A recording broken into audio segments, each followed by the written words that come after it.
Baik. Assalamualaikum warahmatullahi wabarakatuh. Nampaknya semangat kali lah anak-anak semua ya. Nah, alhamdulillahirabbil alamin. Shalatu wassalamu ala asyrafil anbiya'i wal mursalin wa ala alihi wa sahbihi ajma'in. Puji syukur senantiasa sampaikan kepada Allah Subhanahu wa taala, dan salat dan salam tetap tercurah kepada baginda Rasul Muhammad sallallahu alaihi wasallam. Allahumma salli ala sayyidina Muhammad wa ala ali sayyidina Muhammad. Nah, sebelum kita memulai pembelajaran, anak-anak semua, marilah kita berdoa sejenak ya. Berdoa kita mulai ya. A'udzubillahi minasyaitonir rajim. Bismillahirrahmanirrahim. Raditu billahi rabba wa bil islami dina wa bi Muhammadin nabiyya wa rasula. Rabbil zidni ilman warzuqni fahma bi rahmatika ya arhamar rahimin. Nah, anak-anak Bapak yang Bapak sayangi, selanjutnya Bapak ingin mengambil absensi Ananda semua ya. Ahmad Nur Fadel, ya. Wiza Magdalia, Cynthia Andrian, Fadil Sihombing ya. Nah baik, karena Ananda semua sudah berhadir, Bapak harapkan nantinya pada pertemuan kali ini Ananda semua dapat memperhatikan apa yang akan Bapak jelaskan ya. Baik, kita mulai pembelajarannya ya. Adapun pembelajaran kita pada pagi hari ini adalah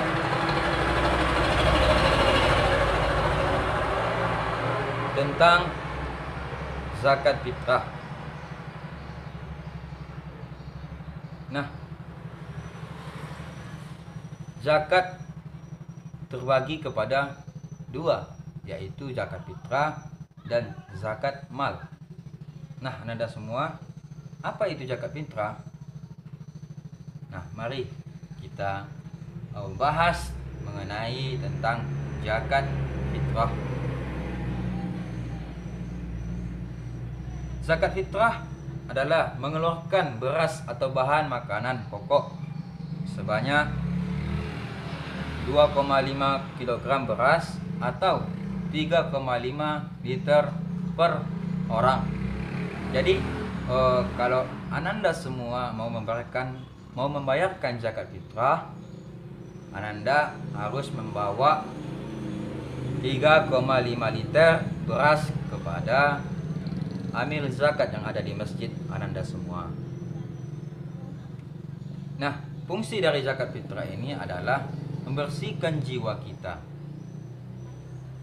serta memberi makan orang-orang yang kurang mampu dari kita.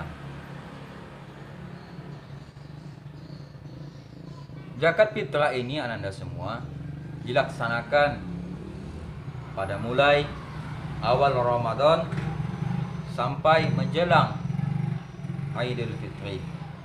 Tapi biasanya orang-orang di kampung kita ini membayarkan zakat fitrahnya pada akhir-akhir bulan Ramadan, dan panitia amil zakat membagikan zakat fitrah yang terkumpul kepada masyarakat yang kurang mampu pada malam Idul Fitri. Nah, Ananda sekalian, orang yang wajib mengeluarkan zakat. Nah, siapa saja orang yang wajib mengeluarkan zakat? Yang jelasnya yang pertama adalah orang yang beragama Islam, yang kedua balik dan berakal, perempuan, laki-laki, anak usia dini dan usia lanjut, dan orang tua usia lanjut. Nah, zakat ini tidak memandang umur, semuanya kena, semuanya wajib mengeluarkan zakat ya. Yang kedua, memiliki penghasilan yang cukup gitu. Jadi kalau kita sudah mempunyai penghasilan yang cukup, maka kita harus membayarkan zakat fitrah ini. Atau kalau kita belum bekerja, maka kewajiban zakat fitrah kita dibayarkan oleh orang tua kita. Paham Anda semua? Paham ya? Kamu Fadil paham kan? Pahamlah. Nah, Anda semua, itu tadi sekilas tentang zakat fitrah. Nah, selanjutnya kita akan membahas tentang zakat mal. Nah, ini berat persoalannya. Payah juga sedikit membahas tentang zakat mal ini. Nah, Anda semua, zakat mal disebut juga adalah zakat harta. Nah, zakat mal ini adalah mengeluarkan sebahagian harta kita yang terkumpul selama 1 tahun, yaitu dalam kata lain yang terkumpul dalam batasan nisabnya. Nah, Anda semua, jika contohnya ya, jika kita mempunyai harta, kalau kita ibaratkan kepada emas 85 gram emas. Jadi kalau dirupiahkan, contohnya 1 gram emas adalah 400.000. Jadi 85 gram emas itu dikalikan 400 sama dengan 34 juta. Nah, adapun zakat mal ini yang kita keluarkan adalah sebanyak 2,5%. Nah, dari 34 juta tersebut kita hanya mengeluarkan 850.000 rupiah. Coba Anda bayangkan, jika harta orang tua Anda sudah mencapai 34 juta. Ini contohnya saja ya, contoh rupiahnya saja. Jadi orang tua Anda tersebut sudah wajib mengeluarkan zakat hartanya tersebut sebanyak 2,5%, atau bisa juga dirupiahkan menjadi 850.000. Nah, mungkin itu dari pengertian zakat dan berapa kita harus mengeluarkan zakat mal tersebut. Baik, kita lanjut. Syarat wajib dari zakat mal tersebut. Yang pertama, pemilik harta adalah orang Islam. Yang kedua adalah pemilik harta telah balik dan berakal. Yang ketiga, harta tersebut dari jenis-jenis harta yang wajib dizakati. Yang keempat adalah harta tersebut telah mencapai nisabnya. Yang kelima adalah harta tersebut milik sendiri. Harta tersebut mencapai 1 tahun tersebut sudah mencapai nisabnya adalah mencapai 1 tahun. Jadi kalau harta kita ataupun harta orang tua kita sudah mencapai 1 tahun, sudah mencukupi nisabnya, maka kita harus mengeluarkan zakatnya. Fungsi dari zakat mal tersebut untuk membersihkan harta kita tersebut, karena Anda semua, zakat mal ini untuk membersihkan harta kita, karena harta kita itu ada hak dari orang yang kurang mampu. Jadi kalau kita tidak membayarkan zakat mal tersebut, maka yakin dan percayalah Anda semua, seberapa banyak harta kita itu tidak akan berkah bagi kita kalau tidak mengeluarkan sebahagian dari zakat mal tersebut. Anda sekalian, adapun orang-orang yang berhak menerima zakat, yakni sudah tertera di dalam Al-Quran surah At-Taubah ayat 60 yang akan Bapak bacakan. Tolong disimak ya Anda semua. Fadel, disimak Bapak ya. Bisa simak ya. Bismillahirrahmanirrahim.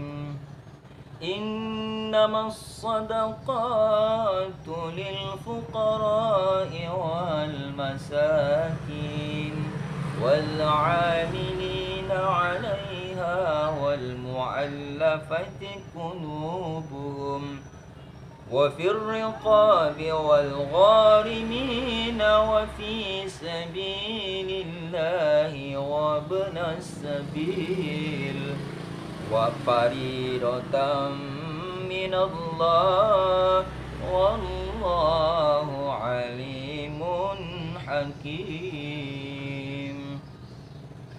Nah, Anda semuanya, adapun arti dari Quran Surah At-Taubah ayat 60 ini adalah sesungguhnya zakat itu hanyalah untuk orang-orang fakir, orang miskin, amil zakat yang dilunakkan hatinya atau mu'alaf, untuk memerdekakan hamba sahaya, untuk membebaskan orang yang berhutang, untuk orang yang lagi berjuang di jalan Allah, untuk orang yang sedang dalam perjalanan. Maka sebagian kewajiban dari maka zakat tersebut adalah sebagai kewajiban dari Allah Subhanahu wa taala. Jadi zakat tersebut diperintahkan oleh Allah Subhanahu wa taala, wajib bagi kita untuk mengeluarkan zakat, ya Ananda. Jadi adapun orang yang berhak menerima zakat ada 8 orang. Yang pertama adalah fakir, yang kedua miskin, yang ketiga adalah amil zakat, yang keempat mu'alaf, yang kelima budak, yang keenam adalah orang berhutang, yang ketujuh adalah orang yang lagi berzihad atau orang yang lagi berjuang di jalan Allah, yang kedelapan adalah orang yang lagi dalam perjalanan. Nah, Ananda semua, untuk lebih jelasnya adalah yang pertama orang yang fakir.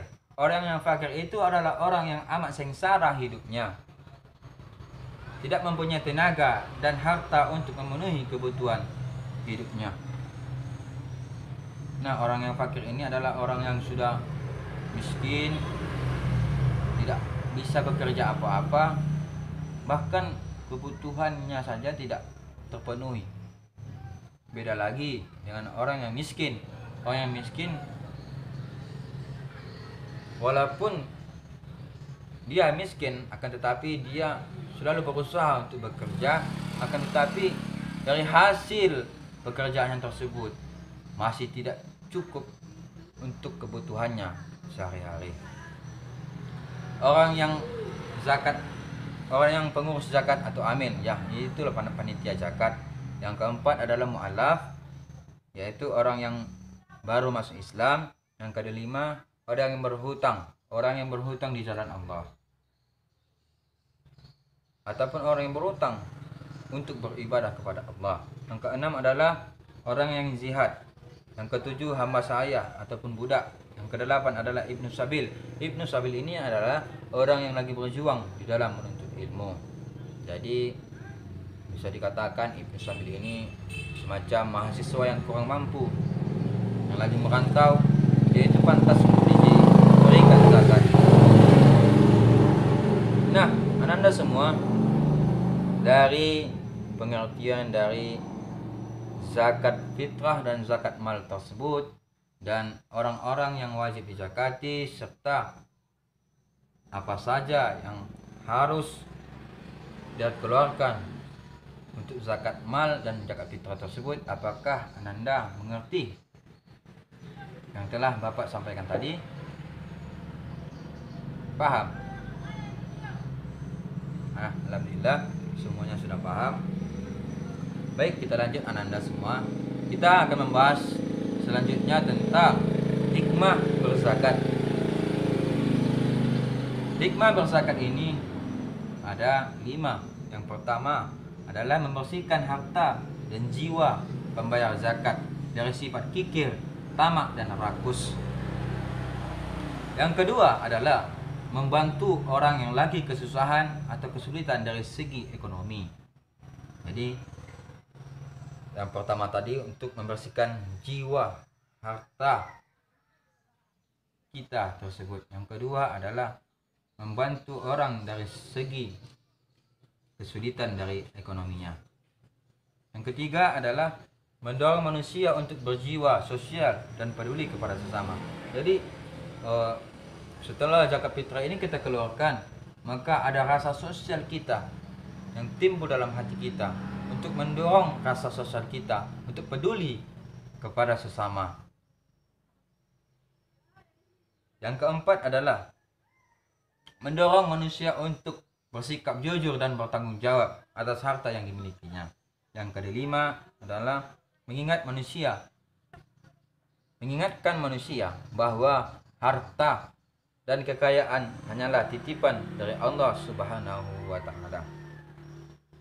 Nah, itulah tadi Ananda semua hikmah dari berzakat. Kalau ada pertanyaan dari Ananda semua, silakan. Kalau tidak, Bapak akan memberikan tugas kepada Ananda. Silakan yang mau bertanya. Bisa, Mardalia? Tidak ada. Fadel, tidak ada yang mau bertanya. Nah, pada pertemuan selanjutnya Bapak mengharapkan kalian di rumah untuk membuat ataupun meneliti sebuah naskah yang ada di dalam buku paket kalian tersebut, yaitu mendiskusikan ataupun meneliti tentang bagaimana itu zakat tersebut, bagaimana apa itu kriteria orang-orang yang menerima zakat, dan apa saja harta yang wajib dizakati, yang wajib untuk dikeluarkan, dan berapa banyak beras ataupun bahan pokok makanan yang harus kita keluarkan. Nah, pada pertemuan selanjutnya harapkan kalian presentasi ya masing-masing. Kan kalian kan sudah membagi kelompok kemarin kan, jadi itu saja kelompoknya ya. Paham, Fadel? Ya, baik. Mungkin tidak ada pertanyaan dari pembelajaran pada pagi hari ini. Bapak sudahi dengan Allahul muwaffiq ila aqwamit thoriq. Assalamualaikum warahmatullahi wabarakatuh.